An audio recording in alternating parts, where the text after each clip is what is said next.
Welcome to TG news ఐఫోర్. నేను మీ సుమన్. తెలుగు రాష్ట్రాల్లో వరద పలు ప్రాంతాల్లో బీభత్సం సృష్టిస్తుంది.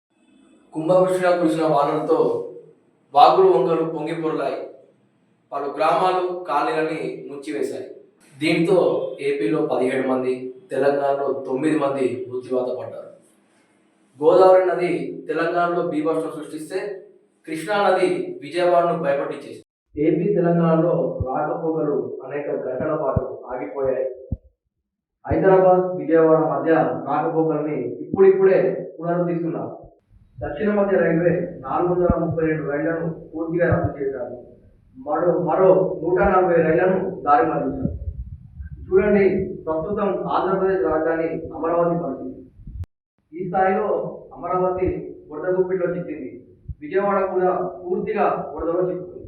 ఆదివారం ఉదయం బుడమేరు ఒక్కసారిగా పొంగడంతో వరద విజయవాడను ఇంతలా ముంచేసింది.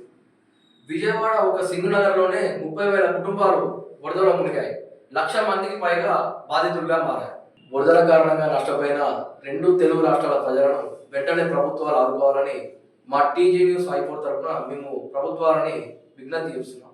వరదల కారణంగా నష్టపోయిన 2 తెలుగు రాష్ట్రాల ప్రజలకు సినీ పారిశ్రామికవేత్తలు సీఎం నిధి ద్వారా ఆ ప్రజలకు సహకరించగలరని మా యొక్క విజ్ఞప్తి. చూస్తూనే ఉండండి టీజీ న్యూస్ ఐఫోర్. నేను మీ సుమన్.